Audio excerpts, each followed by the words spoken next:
Olá a todos e sejam bem-vindos a mais um episódio do canal Marx. Meu nome é Diogo e eu estou hoje aqui de novo com a Ana Paula. Olá! E hoje nós vamos discutir o capítulo 13, continuar discutindo o capítulo 13 sobre maquinaria e grande indústria do primeiro livro do Capital. Uhul!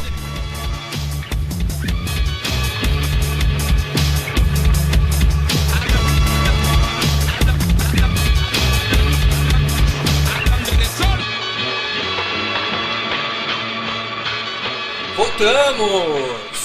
Estamos aqui para gravar o episódio 21. Hoje é 6 de julho de 2023, quase 2 anos depois do nosso último episódio. Não se engane, 2023 não faz quase 2 anos, o Tito já tinha nascido. Quase 2 anos. Para quem assistiu o nosso último episódio pelo YouTube, deve ter reparado que no fundo ficava fazendo um pip pip da babá eletrônica. Depois, no final do episódio, tinha um bebê mamando.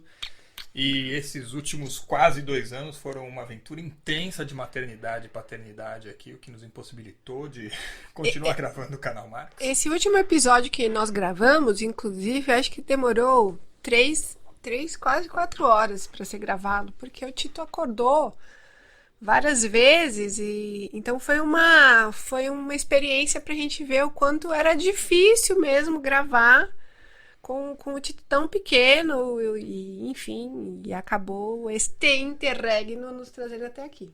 É isso, a classe trabalhadora sofre, mas estamos aqui. Agora Tito começou a ir pra creche. Ele já é um adolescente. E poderemos novamente retomar o canal Marx, esperamos com maior frequência. Maior frequência. Eu lembro que eu fiz um comentário no Twitter, porque lá eu ainda sou uma das violinistas daquela rede social, né? Os violinistas do Titanic, né? Sim, o último bastião do Twitter, né? Eu fiz um comentário ainda em junho, no mês passado, de como seria a nossa apresentação dos próximos episódios, né?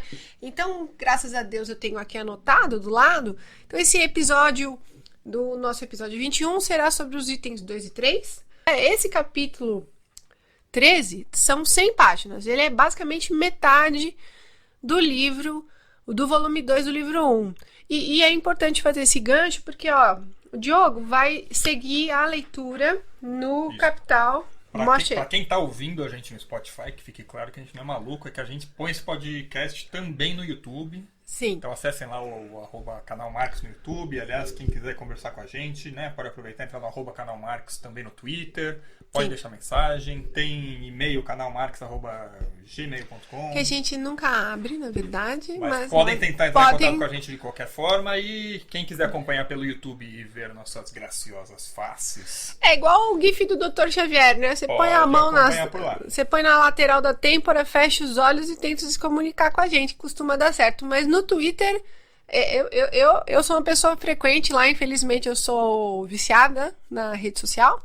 Então, sempre que precisar sobre alguma coisa do canal Marx, é só marcar minha @, salve os iates. É muito bom. Você é verificado, Ana Paula? Não. Elon Musk está perdendo tempo. Não sabe o potencial da nossa guerreira. Guerreirinha. Então você vai falar disso, Vou né? falar. Então, para quem está acompanhando a gente no YouTube, eu estou mostrando aqui o livro que eu uso como referência, que é esse da coleção... Opa, tá vendo aí? Coleção dos economistas da Abril Cultural, aquele clássico dos anos 80, acho que é 85, acho esse aqui. 85, em que o primeiro volume do Capital, o primeiro livro do Capital era dividido em 2 volumes, né? Então estamos aqui no volume 2, que é o tomo 2. E a Ana Paula, a partir desse ano agora... A diferença é que com o processo caótico do final do doutorado, que já foi caótico por si só, eu extraviei para o limbo o meu segundo volume do livro 1, né? E como o Kim é uma pessoa muito simpática, minha pessoa, o Kim da Boitempo, ele me deu este livro, este volume aqui, atendendo a toda a juventude marxista revolucionária, rosa luxemburguista que nos assiste, e me adiantando aos tempos futuros, eu estou com a edição da Boitempo. Então, eu acho que isso nos rejuvenesce, porque agora o Didico lê na versão antiga, eu leio nessa versão mais atualizada, e eu acho que a gente abarca todas as pessoas que nos acompanham de certa forma, porque nós vamos ser obrigados a encontrar onde está a nossa citação nos seguindo pelas notas, certo? É isso. E para atualizar os nossos ouvintes também, que nos acompanham vorazmente e frequentemente, a gente tem que dizer que você terminou finalmente o doutorado, defendeu e foi aprovada. Temos aqui doutora Ana Paula Salviati ao nosso lado. Alguma coisa a dizer sobre isso? Olha, A respeito do trauma? eu teria muita coisa para dizer, mas não sei se cabe em um Faremos um vídeo. episódio só de lamúrias.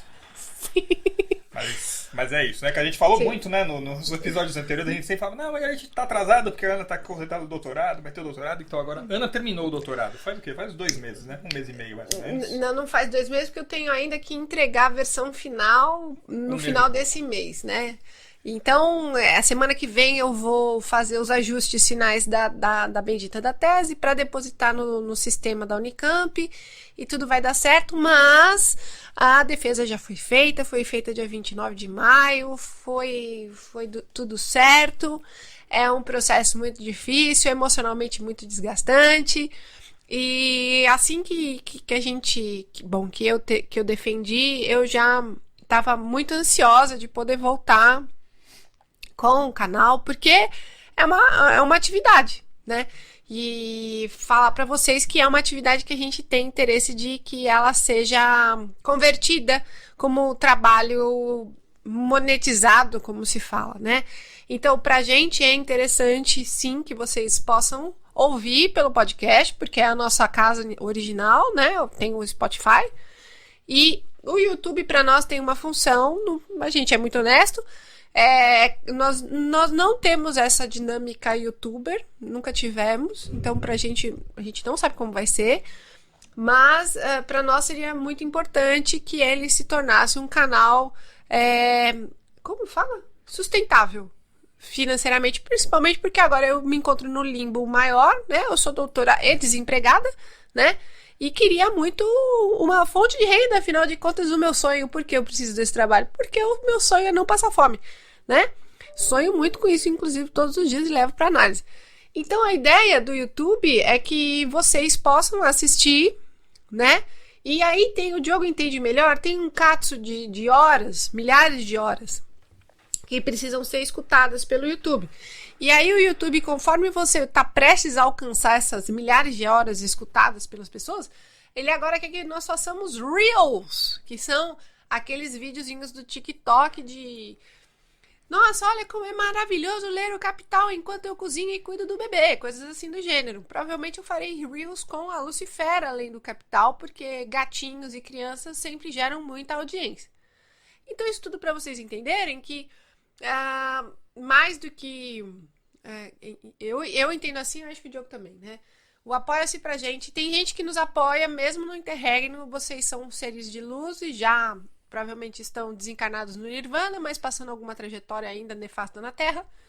Mas eu acredito que a plataforma ganha muito dinheiro com a gente e a gente pode sim disputar esse quinhão sem exigir da audiência nenhuma forma de retribuição monetária, porque vocês também dão muito dinheiro para a plataforma. Então essa divisão aí dos recursos do YouTube, eu acredito que seja justa se a gente consegue então disponibilizar. Eu acho que a nossa pretensão inicial era que nos próximos 6 meses, então, a gente talvez consiga alcançar essa meta superior de horas de visualização no YouTube e esse Reels que eu farei com gatinhos lendo Capital, porque são números estratosféricos. Então saibam disso. Eu tô encarando isso então como uma das formas de trabalho, tipo o pai do Cris, 60 tipos de trabalho, vou tossir. Então, eu tô pensando no pós-doutorado, pensando em concurso, pensando em vender bolo de pote e fazer o canal Marx funcionar, porque eu tenho muito prazer nisso aqui. Não só porque é uma forma de apresentar as coisas que eu faço, mas também de desenvolver conteúdo. Então, a ideia é que eu possa estar aqui mais frequentemente com vocês. Oi, um último anúncio antes da gente começar. O beijo do dia. A gente vai deixar um beijo e um abraço para Adriana Lippe, nossa ouvinte que nos contactou Pelo Twitter. Ouvinte do mês. Ouvinte do mês. Agora nós temos a figura do ouvinte do mês. Ouvindo pelo Twitter, trocamos ideia lá. Muito bacana, Adriana. Obrigado Adriana, pela audiência. E um precisando beijo. de qualquer coisa, estamos aí. Estamos aqui, Adriana. Estamos aqui. Sem mais delongas, Adriana. já estamos lá pelo minuto o quê? 10, 15, 20? Ah, mas tá bom. Faz Vamos ver? 2 anos que as pessoas não nos veem. Tá bom. Tá certo. Muito bem, então nós temos uma missão. A missão hoje é falar sobre o item 2 e 3 do capítulo gigantesco da Maquinaria e Grande Indústria. Maquinaria e Grande Indústria. Muito bem, Diogo. Você gostaria de começar? Fique à vontade, Ana Paula. Ah, sempre, né? Bom,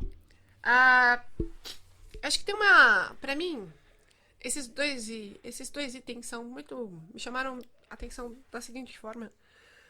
O item 2, eu acho que tem uma inflexão importante aqui que a gente precisa destacar, é que a maquinaria, ela aumenta a potência, né, aumenta a capacidade de extrair mais trabalho.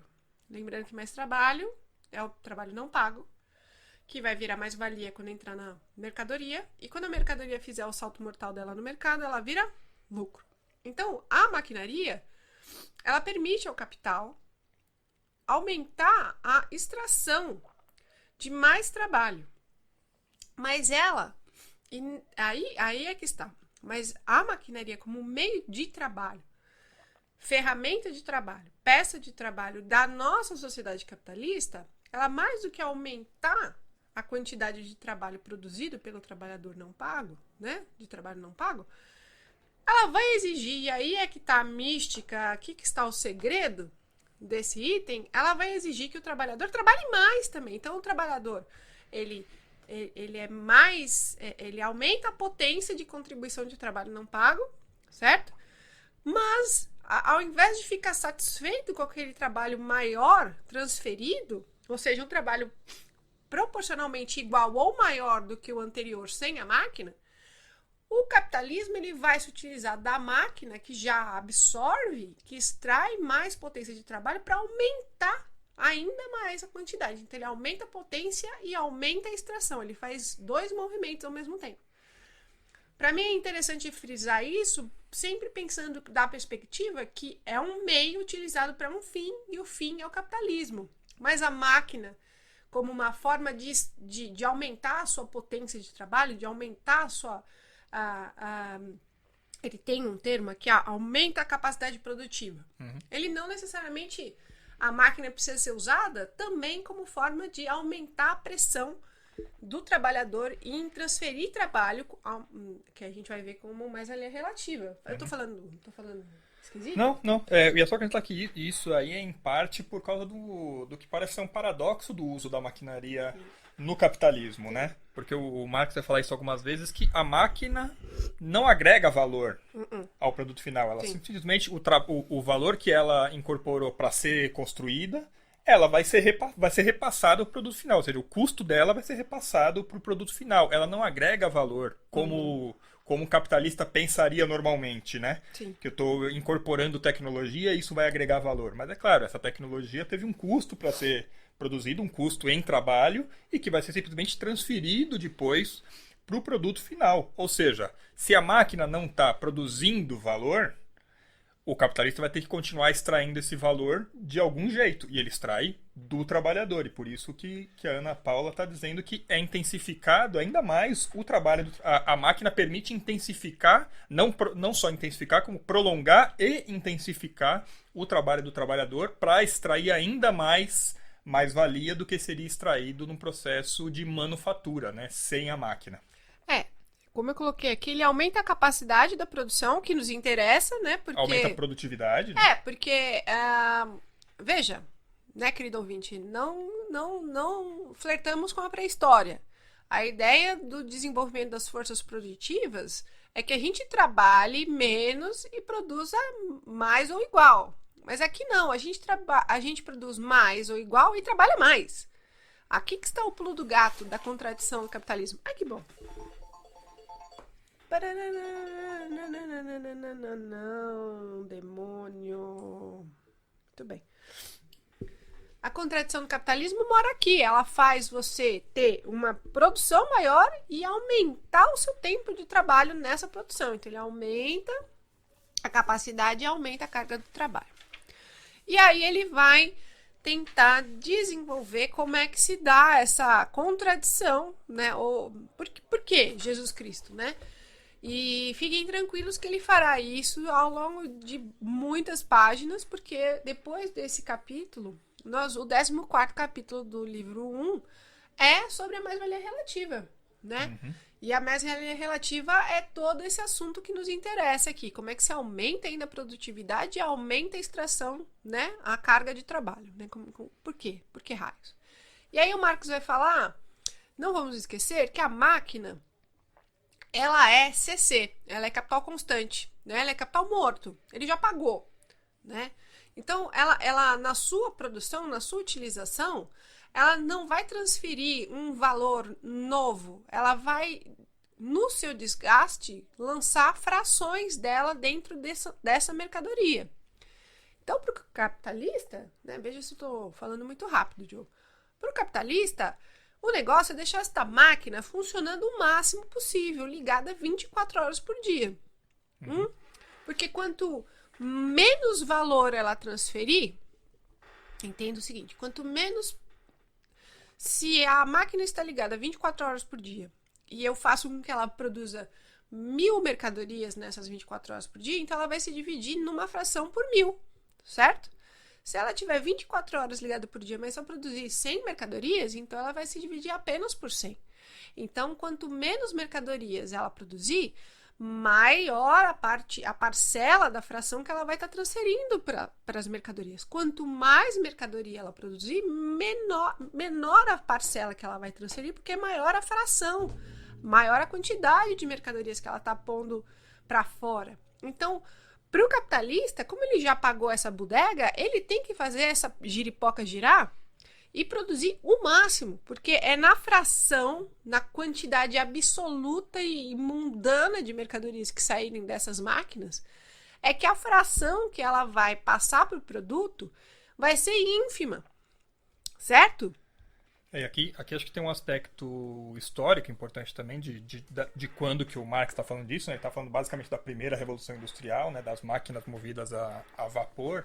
E acho que a gente chegou a comentar no episódio anterior, mas essa questão da máquina ter que funcionar 24 horas, a gente tem que lembrar que, como a gente falou no episódio anterior, né? A gente tem agora grandes máquinas motrizes a vapor que movimentam várias outras pequenas máquinas. E essas máquinas a vapor não podem ficar sendo ligadas e desligadas a toda hora. São fornos gigantescos que levam um tempão para ser aquecidos, para começar a gerar vapor, e depois, se você desliga ele tem que ter um tempo para esfriar, e depois tem que ligar de novo. Então, para o industrial, cada minuto, cada hora que esse forno gerando vapor está ligado e uma máquina não está sendo trabalhada, ele está gastando carvão, está gastando vapor, está gastando... Enfim, os recursos dele sem produzir, e a própria máquina está sendo desgastada com o tempo, né? Se você deixar uma máquina parada sem funcionar, ela está sofrendo a ação do tempo. E uma outra questão que o Marx comenta é a questão da obsolescência tecnológica também, né? Porque a gente está vivendo aqui uma época, como a gente falou, da revolução industrial, né? Os meios de produção estão sendo revolucionados num ritmo absurdamente rápido aqui. A cada semana, a cada mês surge uma nova máquina, né? As empresas espionando uma a outra para saber o que a outra está fazendo melhor, o que está fazendo pior. Então, se eu invisto, vamos supor, 10 mil numa máquina hoje que produz 10 mil peças por dia, daqui uma semana sai uma máquina que produz 20 mil peças por dia, essa minha máquina aqui que produz só 10 mil por dia tá valendo metade. Ou seja, dos 10 mil que eu investi, eu já perdi metade desse investimento, né? Então é uma revolução tecnológica muito grande, e por isso o capitalista tem que manter essa máquina também funcionando o tempo inteiro para extrair o mais rápido possível o valor que ele já aplicou nessa máquina. Disso tem uma contradição muito importante, porque aqui o Diogo está descrevendo um capitalismo competitivo. E conforme nós andamos em direção ao livro 3, e toda a teoria marxista que se foi desenvolvida depois, né, nós sabemos que o capitalismo tende ao monopólio.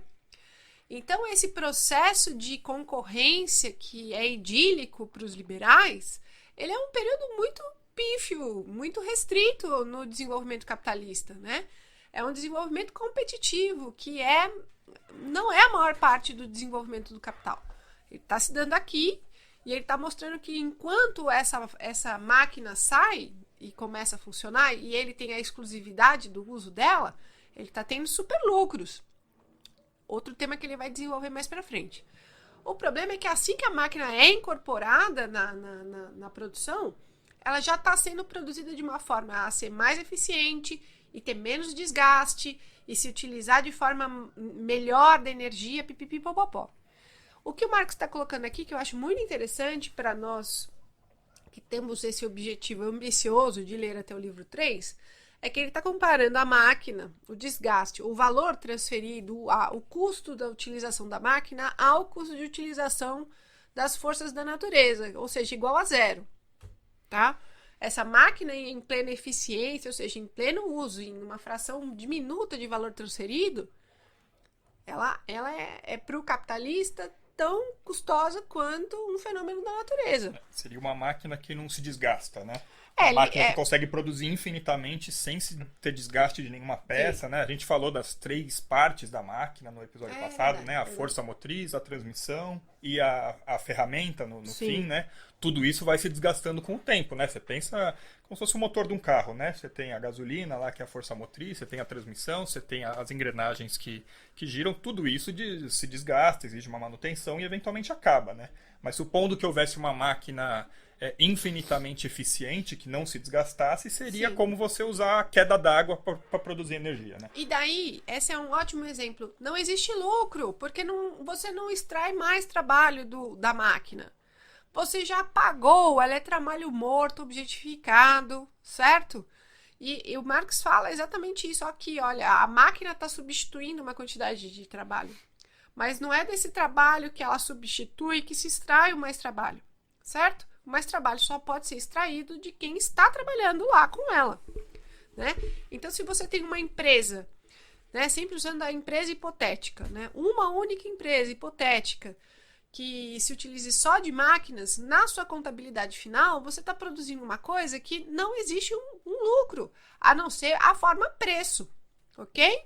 Mas lucro como forma de ganho em cima do trabalhador, aquilo que faz com que o capital valorize a si mesmo e se acumule, você não tem. No máximo, você vai ter um ganho de preço final, o que é muito diminuto em termos capitalistas, porque a variação de preço pode se dar regionalmente, temporariamente e por infinitas formas, certo?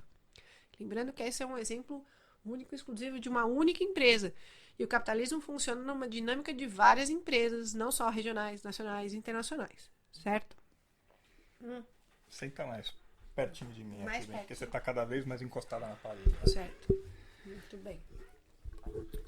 Acho que um comentário interessante que o Marx faz ainda nesse item 2 é a questão das máquinas produzidas em um país e utilizadas em outro, porque ele vai falar que o custo da máquina não é exatamente um custo fixo, porque ele depende do preço da força de trabalho em um dado local, né? Então, se há uma grande oferta de mão de obra num lugar, o preço da força de trabalho nesse lugar vai ser muito mais baixo em algum lugar que há carência de mão de obra, né? Sim. Ele vai fazer um gancho que ele vai dizer basicamente assim. De novo, ele vai retomar, né, aquela questão. Se a máquina custar mais do que o trabalhador, ela não vai ser utilizada. A máquina tem que ser menos custosa do que o trabalhador. Então, veja só, quando você se delicia durante as noites da sua semana assistindo reformas na televisão, normalmente são programas norte-americanos, né? E os caras usam absolutamente todos os instrumentos, todas as ferramentas existentes e que você nunca imaginou que existiriam. Power tools. Power tools. Né? Eu fui conhecer uma parafusadeira de perto há muito pouco tempo, né? Eu sei que eu sou um jacu, mas assim, a parafusadeira é apenas o início, a ponta do iceberg. Os caras têm todas as máquinas, todas, é maravilhoso ver aquilo, porque tudo tá fácil. Aqui, se você vai construir qualquer coisa, você basicamente é possível você imaginar o cara fazendo um corte de madeira com o serrote, né? E não com a máquina. Por quê? Porque a máquina custa mais do que a mão de obra do cara que está aqui.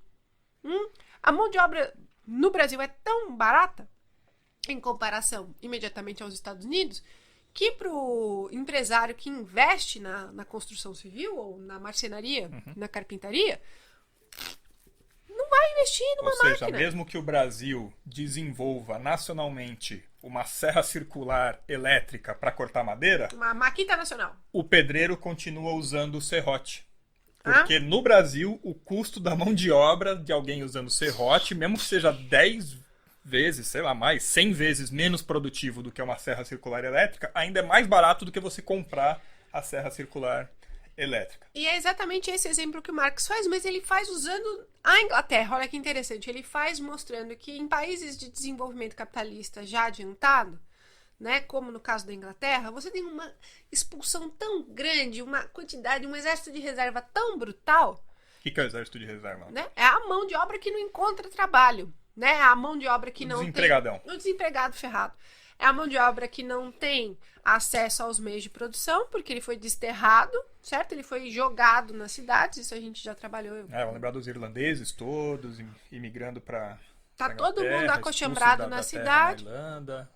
E é uma quantidade impressionante de gente disponível para trabalhar a um custo menor do que a manutenção dos cavalos, né? Ele usa esse exemplo, né? Ele usa o exemplo das mulheres que são utilizadas na Inglaterra para puxar os navios, para atracar nos portos, no lugar dos cavalos, porque a manutenção dos cavalos é fixa, é um custo fixo, mais ou menos X.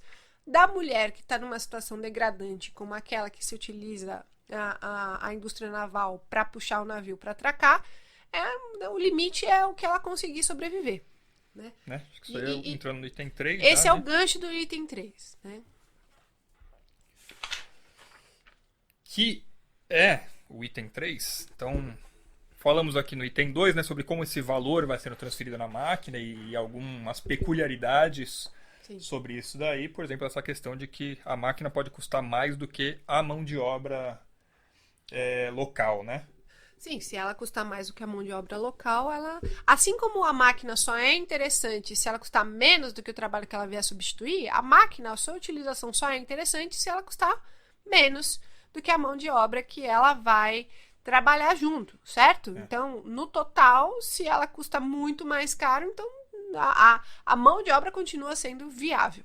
Né? Por isso que é importante para o capitalista continuar desenvolvendo a tecnologia para que ela fique cada vez mais barateada.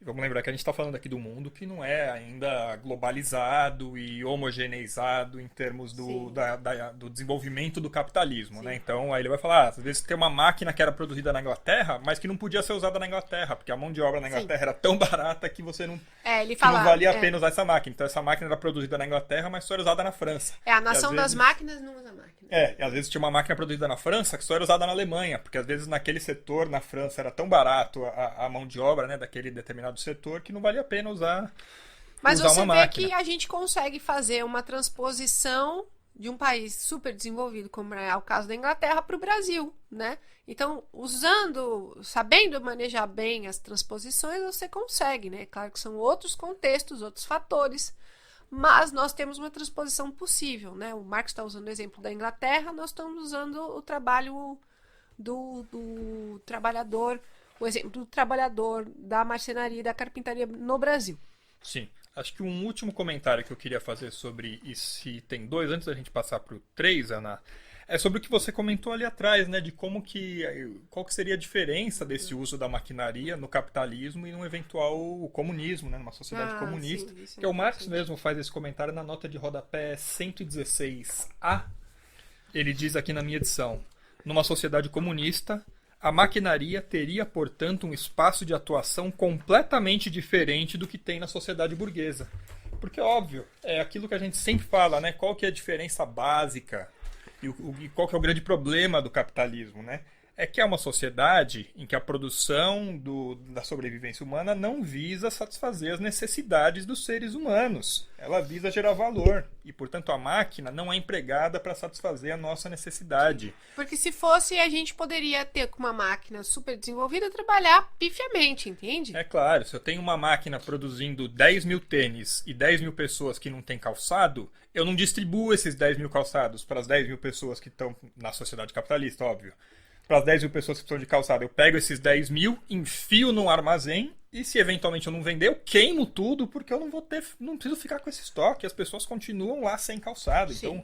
Então, não é feito para você realmente fazer com que o trabalhador trabalhe menos e satisfazer as necessidades dele, né?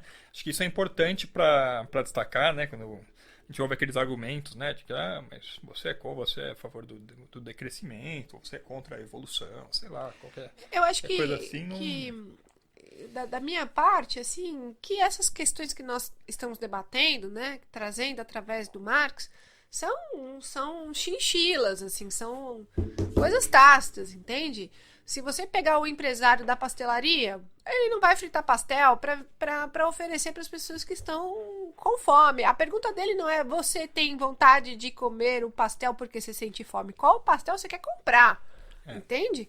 Então, para nós, para que você, ouvinte, não fique com a sensação de que nós estamos falando sobre, assim, a cáscara sagrada, entendeu? Isso aqui é tácito. Isso aqui é tácito, é que o Marx está trazendo isso com um reforço, porque nos interessa entender qual é a lógica do capital, mas isso é tácito para qualquer sistema de produção capitalista, qualquer empresa, ok? Sim, e isso é vil mesmo do capitalismo, né? Uma coisa meio diabólica mesmo, e que o Marx chama de desperdício da força humana, né? Porque a gente vai estar, como a gente falou, a gente vai estar colocando pessoas para trabalhar onde poderia ter uma máquina trabalhando simplesmente porque é mais barato você contratar a pessoa. Sim. E a Ana falou do exemplo das mulheres e dos cavalos, né? Que em alguns lugares na Inglaterra as mulheres eram usadas para fazer um trabalho, por exemplo, de rebocar navios no lugar dos cavalos, porque era mais barato o trabalho da mulher do que do cavalo. E eu vou ler essa última frase aqui do item 2 e a gente entra no item 3. Sim. O Marx diz o seguinte: na Inglaterra ainda se utilizam ocasionalmente, em vez de cavalos, mulheres para puxar os barcos nos canais, porque o trabalho exigido para a produção de cavalos e máquinas é um quantum matematicamente dado, enquanto, pelo contrário, o exigido para manter mulheres na população excedente está abaixo de qualquer cálculo. Lembrando, né, que o custo do trabalhador esse salário não é dado fixo, né? Ele é baseado no que é necessário para a sobrevivência do trabalhor. Quanto mais você reduz esse necessário à sobrevivência, menor o salário que você pode pagar, né? E finalmente ele conclui: por isso, né, olha que loucura isso daqui, né? A gente pensar no centro da Revolução Industrial. Por isso, em nenhum lugar se encontra desperdício mais descarado de força humana por uma ninharia do que na Inglaterra, a terra das máquinas. É muito, né? Eu fiquei sem ler muito tempo Marx, né? E você tem que ter um preparo emocional para ler, né? Porque é uma porrada atrás da outra, né? Assim, é uma coisa, é uma lapada na cara, né? Essa semana eu tava lendo o 18 de Brumário, né? Que tem pretensões aí, né? Vem aí, né? E é uma escarafunchação da cara das pessoas no chapisco, né? Porque ele tem essa escrita sarcástica, irônica e bastante franca, né? E essa mudança, esse gancho e tem a beleza da escrita dele, né? Ele faz o gancho, ele tá dobrando o item 2 pro item 3, assim, de uma forma que só poderia ser esse assunto tratado no item 3. Sim, porque o item 3 vai tratar justamente do efeito da maquinaria sobre o trabalhador, né? Sim. A gente vai ter efeitos sociais, psicológicos e... na própria na desorganização e na reorganização dos indivíduos na sociedade, né? Esse item 3, antes que a gente entre de fato, eu queria comentar que não é a primeira vez, são várias vezes que o Marx trata da questão da mulher, né? Ele sempre fala do impacto do trabalho industrial urbano na mulher. Tem limites da obra, porque não é uma obra que tenta explorar isso especificamente, essa subjetividade da mulher, e também tem limites do autor que não está buscando entender a fundo como se dá. Então, dentro das limitações dele, ele aponta várias premissas. Então, desde que nós temos esse canal, que faz alguns anos já, parece que consegui aí 2 pessoas interessantes que fazem pesquisa junto de autoras feministas dentro do espectro marxista para poder entender como a teoria feminista de cunho marxista interpreta, né, como é que faz essa dobra dentro do marxismo para o feminismo. Né? Porque tem alguns momentos que é muito difícil ler o Marx fazendo comentários, né, sobre o impacto da indústria na mulher, que você fala, puxa, acho que dava para ir um pouco além, né? Sim. Mas também, se você levar em consideração essas limitações do escopo dele, você consegue seguir. Mas eu acho que dentro da nossa proposta do podcast, e aí retomando o que eu falei antes, o Capital é uma leitura que se desdobra em muitos assuntos. E a teoria crítica tem uma teoria do Marx, a teoria marxiana, a teoria crítica e as suas correlatas tem uma potência muito grande de entender o nosso mundo hoje. Então a ideia é que a gente se aproprie dessas questões que vão aparecendo para fazer episódios especiais. Então, quando a gente for comentar sobre o item 3 em seguida, então saibam que está aí no forno uma tentativa de fazer um episódio especial sobre a condição da mulher. Certo? Tá certo.